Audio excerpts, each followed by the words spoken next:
at Exodus chapter 4, verses 1 through 17 today. And just to kind of catch us up, we've been exploring really one of the biggest stories in all of the Hebrew scriptures. And this would have been, one of those pivotal things for all of them as they would have looked back on how they encountered God. It was found in the story of Exodus.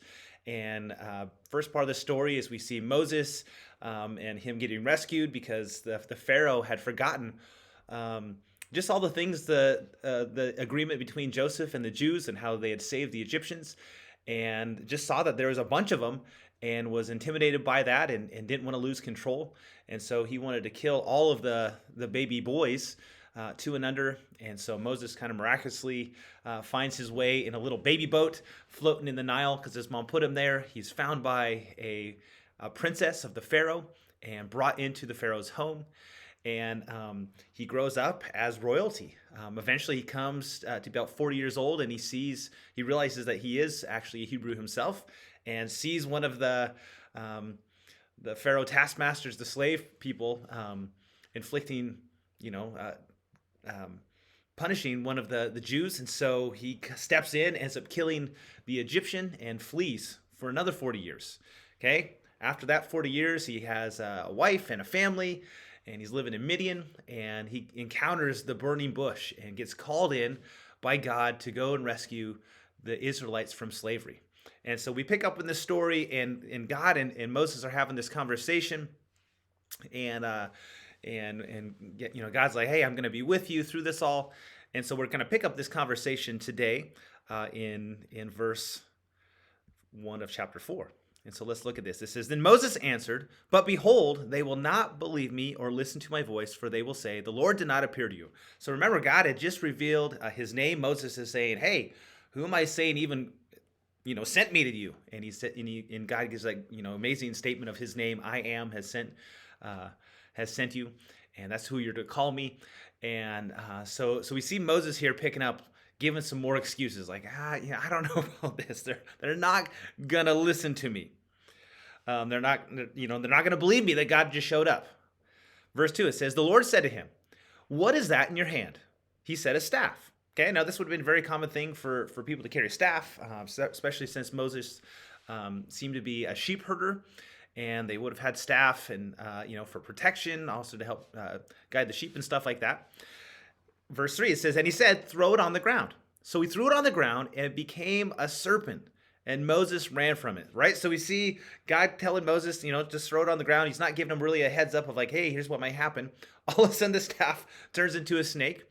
And we see Moses' natural reaction of like, whoa, there's all of a sudden a snake here, and my wooden staff turned into a snake, and I don't see that normally. And so he kind of jumped away, ran from it. Okay, very normal. Verse 4, it says, "But the Lord said to Moses, 'Put your hand and catch it by the tail.' So he put out his hand and caught it, and it became a staff in his hand." Okay, this is, so some of us, we get too familiar with some of these stories, and we may have heard the Moses story, a million times growing up. I know I've heard the Moses story ever since I was a little kid, but I want you to just understand what exactly is happening here, because God is changing the elemental nature of wood and creating a being out of it. Okay, this is just an amazing thing that God is doing here, because Moses' excuse is like, well, they're not going to listen to me. And I think God was like, okay, fair enough. Here's what will get their attention. Okay, now that would get my attention. If I saw a piece of wood become a snake, that's going to get my attention. That's going to say, hey, you know what? This is something a little bit out of the ordinary. This is something different than I've seen before. And so God gives that to Moses, and he's like, hey, I'm setting you up. I'm equipping you, because what happens when we come to God with his excuses, right? God calls us into different things, and we can either say, yeah, God, I'm going to do it, or we can give excuses. And a lot of times we give excuses for the things God has us for us to do. And God makes provisions for those. Right? So God is always ready to equip. When he calls us to something, he's going to give us all that we need to make it happen. So verse 5 says, he puts this in so that they may believe that the Lord, okay, and he's using that proper name for God, Yahweh, that he had revealed earlier, the God of their fathers, the God of Abraham, the God of Isaac, and the God of Jacob has appeared to you, right? So he's re-emphasizing, hey, I am the God of your ancestors. We're going to put these pieces together. I'm going to help you understand, and I'm going to help them see that this indeed is something that God is doing, that God has heard their cries of oppression, and God is ready to act now. Verse 6, it says, again, the Lord said to him, put your hand inside your cloak. Okay, so first it was the staff on the ground. Now he says, put your hand inside your cloak, right? So he, I'm sure pulls it back, puts his hand inside the cloak. And he put his hand inside the cloak. And when he took it out, behold, his hand was leprous like snow. Okay, the word leprous here, there's all kinds of different terms for skin diseases. This is, a little bit of a generic term for skin disease and stuff. But the idea here is he puts his hand in and he pulls it out and he sees, whoa, my hand looks diseased, right? That's the idea, okay? Like snow, it would have been really, really white. They lived in the Middle East. They would have had olive complexion, as Jewish people did, and his hand would have looked very white for that, which would have been an obvious thing of like, whoa, there's a skin disease here. Okay, verse 7 says, then God said, put your hand back inside your cloak. So he put his hand back inside his cloak, and when he took it out, behold, it was restored like the rest of his flesh. Right? And so he kind of goes in, it's white, puts it back in, and now it's restored. Okay? Again, think of just if you're there in real time experiencing this, of how extraordinary that would have been. You're seeing a wooden stick become a snake. You're seeing your hand go from disease to restored. This is very significant stuff here because God is helping equip Moses to say, hey, don't worry about my end of the deal. Okay, a lot of times we're worried about God's end of the deal. God calls us to do something. Well, God, what if you don't perform? What if you don't show up? What if you don't do what I want you to do? Okay, God here is showing Moses, hey, I will be with you. Okay, that was his promise to him earlier. Verse 8, it says, if they will not believe you, God said, or listen to the first sign, they may believe the latter sign.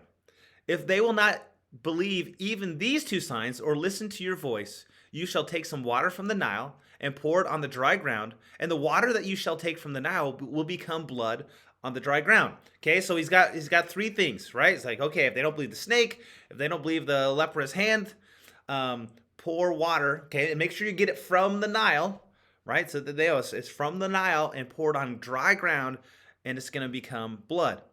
Right? So these are pretty extraordinary things where even the elements, the atoms, all that kind of stuff that make up these things are changed, right? Is what's happening. Okay, things that only God can do, really. But we get Moses' response. Sometimes we think, man, if I would have seen these things, I would have been like, yeah, man, that's crazy, God, let's go get him. Okay, but look at Moses' response. I love how the Bible is so honest, right? Because sometimes we look at the Bible like, oh man, that's unbelievable. But like this is just very real. Look at Moses' response. Verse 10. But Moses said to the Lord, oh my Lord, I'm not eloquent, either in the past or since you have spoken to your servant, but I am slow of speech and of tongue. Okay, now this is really, really interesting because God is using this guy, Moses, as the guy who's going to deliver the whole nation of Israel from the Egyptians. This is his spokesman. And as the spokesman, Moses is like, hey, but God, I'm not really good at speaking. Okay, we don't know what exactly that means, if he had a speech impediment, but he kind of says, I'm slow of speech and tongue.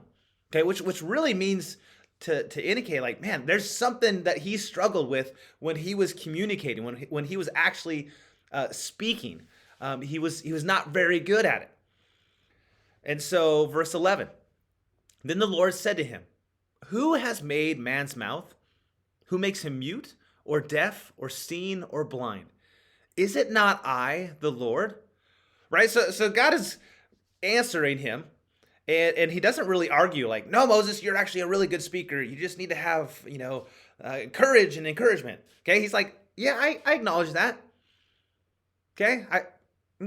But I want you to get this, Moses. I want you to understand this. Okay? Who made your mouth? Who made people the way they are? It's me. Don't worry about it. I'm able to work through this. Okay? Here's what he says, verse 12. Now therefore go, I will be with your mouth and teach you what you shall speak. right? So God is like, don't worry, Moses. I made your mouth. I'll make you and to be able to say the things you need to say. Verse 13. But he said, oh my Lord, please send someone else. Man, I don't know if you ever felt like that before, where God is calling you and asking you to do something where you're like, man, this is out of my comfort zone. This is out of my skill set. And maybe even in fact, my physical body is not even set up for this. Okay, you want me to talk to someone and I'm a bad talker. You want me to do this over here and I'm not very skilled at it. Okay, we come up with all these different excuses for God. And he says, please send someone else. Like, can't you find, isn't there anyone a bit more qualified? Okay, because one thing we do is later on, if you know the story, Moses, you see like Moses is like the main prophet of the Old Testament. Like there's no one better than Moses. And here we see this different picture of a guy who's like, I don't know if I can do this God stuff that he's asking me to do. Maybe you should get someone else. Maybe there's someone else for you to have do this task. I don't think I'm your guy. And so I want to encourage us as we're reading this, because sometimes we think we're kind of like that. Like, God, can't you send someone else to share the gospel over here? Can't you have someone else do this task? Man, I'm not very good at it. Oh, I'm kind of weary. Oh, I don't have the skill set. Can't you get someone else? Look at the next verse. Verse 14, it says, then the anger of the Lord was kindled against Moses. Okay, and so we see God's anger kind of rising up, right? And we don't really see God's anger tons and tons, or maybe we as a culture don't focus on God's anger tons and tons. Maybe that's kind of the better thing, because we do see it in the scriptures. But we see God kind of getting upset, like, Moses, like, hey, let's get with the program here. So the anger of the Lord was kindled against Moses, and he said, is there not Aaron, your brother, the Levite? I know that he can speak well. Behold, he is coming out to meet you, and when he sees you, he will be glad in his heart. Because God is already knowing what Moses is going to say. We see God's sovereignty in this section here, where God, like, I know what you're going to say. I know what your excuses are, and I'm going to give you this. So it reminds me, like, hey, your brother Moses, he's going to show up in just a second. Okay, he can talk well. We'll have him be part of this.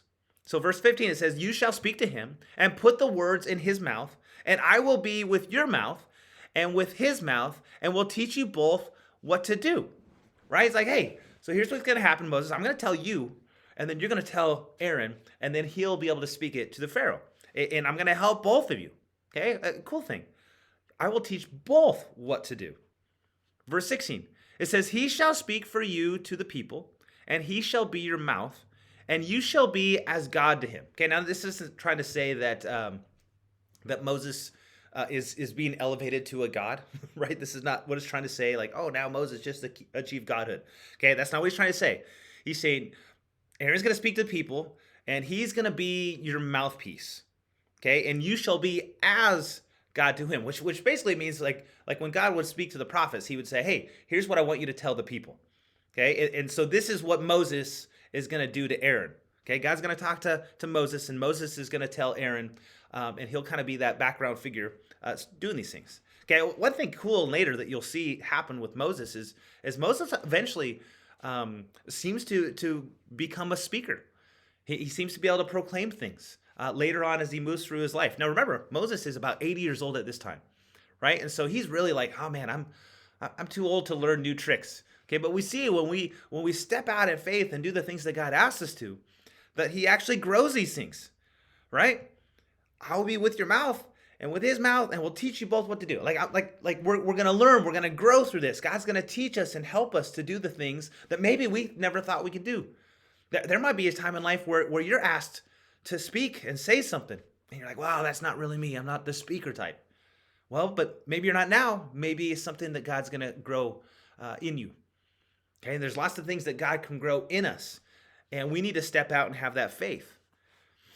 So verse 17, it says, and take in your hand the staff, with which you shall do the signs. Right? So he's like, hey, I've had this talk to you. Here's what's going to happen. Now take your staff and go. Take your staff and do the things I've told you to do. And really, it's kind of this, to me, this like picture of a really cool faith where he's like, okay, take it, and now we're going to go do it. Now we're going to take that bold step of faith.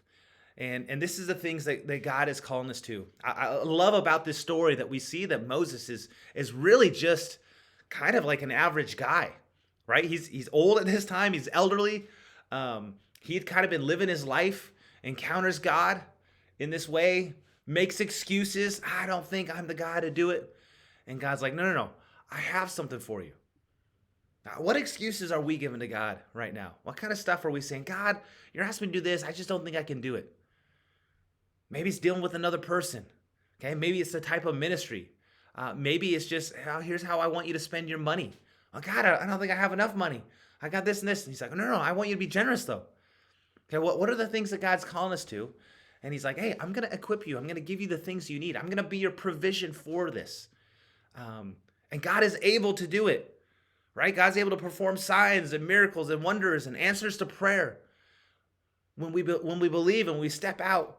And finally, like, okay, let's take the staff and let's move forward, because that's how we're going to do it. Okay, what would have happened to this story if he just totally would have refused? Okay, maybe God would have got really mad and just kind of really pushed his hand. But we see kind of Moses like starting to kind of get it and understand what God is asking him to do. And we're going to see over time Moses is going to grow just exponentially in doing the things that God has asked him to do. And so we can be like that. We can pursue, man, God, what are you asking me to do? How do I accomplish it? Can I see your provision in this? Can I see that your hand is ready to help us? Can I see that God, you're going to be with us?